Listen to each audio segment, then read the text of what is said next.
What's up, y'all? Comes y'all with another video. Today I'm doing a Chrysler 300. I'm doing EGR 2 gasket seal, and I'm gonna try to get as much footage as I can. But like I said earlier, I can't really hold the camera and do the work, so I try to do the best I can. But so far, I just took out the windshield wiper pillars, and that's really it so far. I just took out the windshield wipers. I'm finna take out the pillar. And I try to get it after I get the windshield wiper pillar out the way. I just crank the video back up. Okay. Alright, y'all. I'm back. This what I had to do so far. Took out the intake hose, windshield wiper, transmission, arms, windshield wiper assembly. That's what I'm at now. And this is the problem. I don't know if y'all can see that because of that glare, but let me see.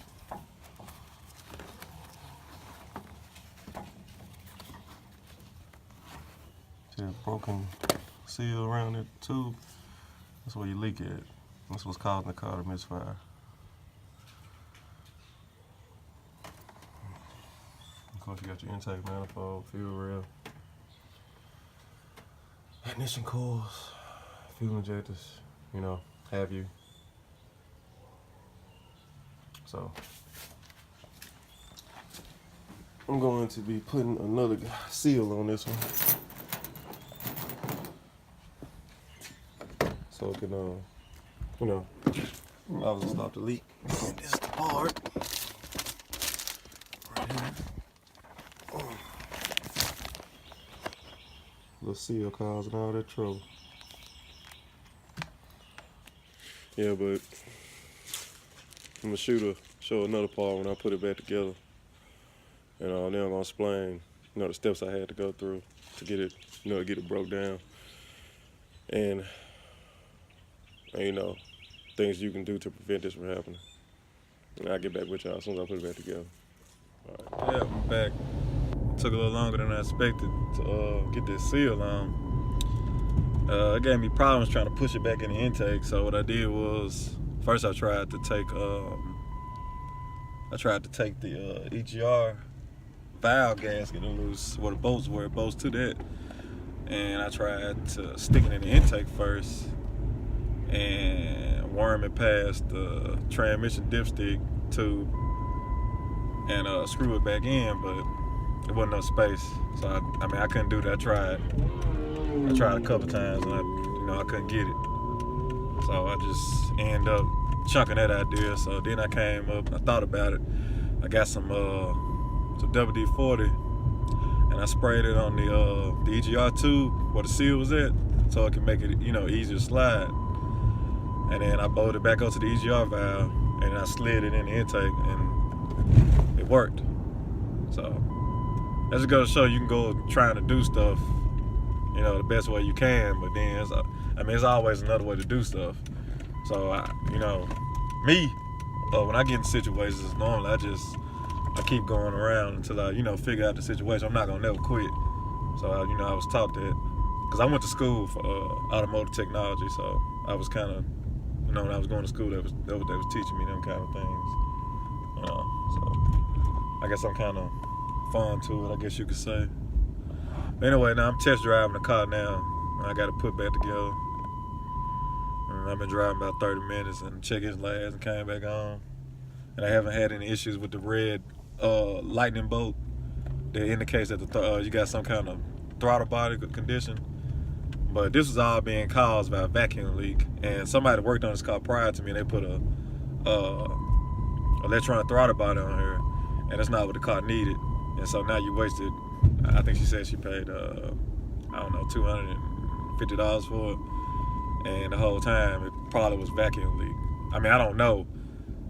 But I don't think it was the throttle body because, that vacuum leak was so loud. It's just, it had to have been a vacuum leak the whole time. It's just people just throw parts at things because they really don't know what's wrong.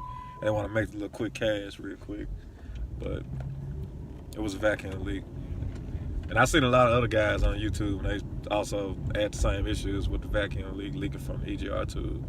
So, I mean, it's a common issue, but you know, like I said, some people just, instead of them trying to research things, they just want to do part swaps or whatever. Put my seatbelt on, cause this thing comes to beeping. It ain't start beeping yet.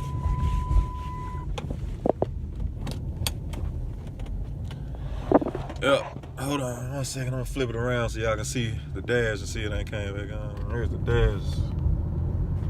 It's a glare on it a little bit.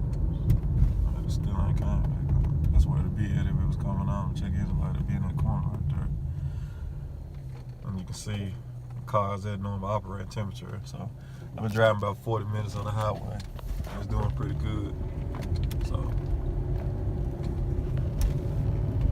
obviously I'm going the speed limit, but I'm also pushing a little past so I can see and I just get an idea if it's, you know, gonna do something, because I'm not really the person that owns the car. I don't drive like they drive, so that's what I'm trying to, you know, put a little speed up to it. I know everybody occasionally drives a little fast and I drive slow, so you know, it's just the way I just drive. So, but I think that's pretty much gonna wrap this up, because even with the scan tool, I still have it hooked up, and I can't hardly move because the damn seatbelt choking me.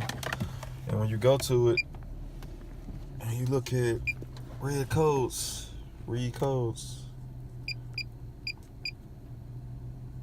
current codes, I have no vehicle codes, and go to pending DTCs, I still don't have any. So, thinking that took care of this problem.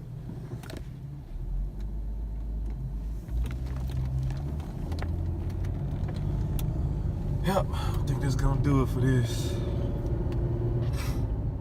I'm just gonna give y'all a little input on, you know, what I did while I'm still test driving the car on the way back to the, you know, to the owner's house. But anyway, to do this, I used a 15mm socket. And a flathead. First of all, I started with a flathead because I used a flathead to pop off these little plastic pieces that was on top of the windshield wipers, where the bolts are. And then after that, I used a 15mm to unscrew the bolts. I took out the windshield wipers. I took out the plaster pillar that's under it. And I also took off the windshield wiper arms and the transmission for the windshield wiper. And it was also, it's like a bar. I'm not sure what you call it. I'm not sure. I know it's not a stabilizer bar. It may be no, I don't think it's a stabilizer bar. It may be some kind of bar that bolted from end to end. I unbolted that, and there was a couple of harnesses that were attached to that. So you just undo the harness. And then once you got that clearance, I seen in some prior videos, dudes were taking the hood off. I didn't really want to take the hood off because it was just gonna be too much extra. But I mean, you can take the hood off to see better, obviously, because if there's no hood, you can obviously poke your head around. You can see way more stuff with the, because the hood is off. I just used a pry tool to get them black pins off the plastic piece that was on the pillar. And then after that, what did I do? After that, at first I tried to take the, to undo the tube without removing the intake. But after several 10 minutes or 15 minutes into it, I wasn't gonna be able to do it like that. It was just taking the time too long, so I decided to move the intake. The intake has a couple of 10mm bolts on the top, and then it also has two brackets on the side that are also the 10mm bolts. You take them loose, and you have a MAV sensor, you have an intake runner sensor, and of course you got the throttle body sensor. And I took the intake hose loose, and what else? And the air intake temperature sensor, I took that loose also. And what else did I take loose? I think that's all I had to take loose for that. And once I got them out, that's when I had the problem with the EGR tube. But like I said, what I did was I put grease where the seal goes, where it bolts to the EGR tube at. I put grease on it, and I bolted the intake back up, and then I was able to push the tube back into the intake all the way back, so it wouldn't have a vacuum leak anymore. So once I did that, I just did every step in reverse.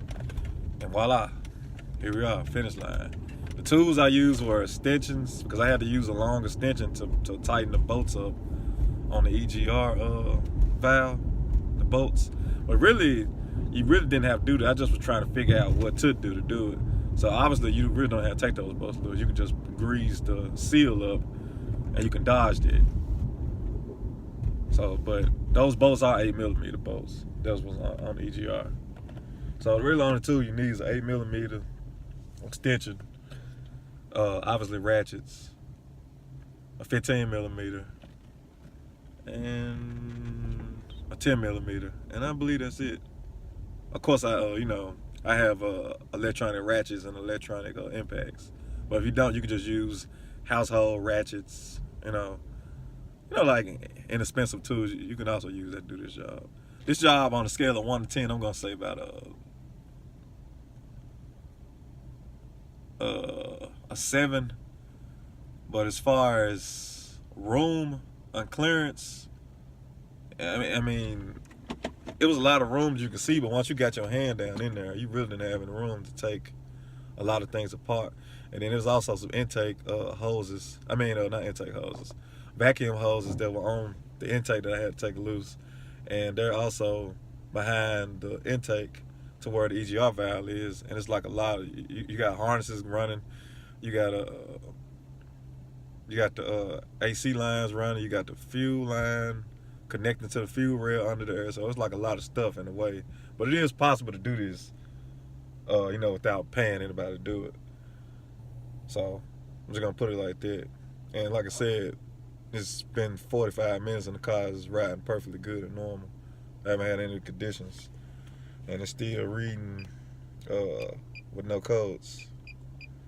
So I guess it's gonna wrap it up for me, guys. And if you got any questions, just leave a comment below and I'll try to get back with you as soon as I can. All right. Y'all take it easy.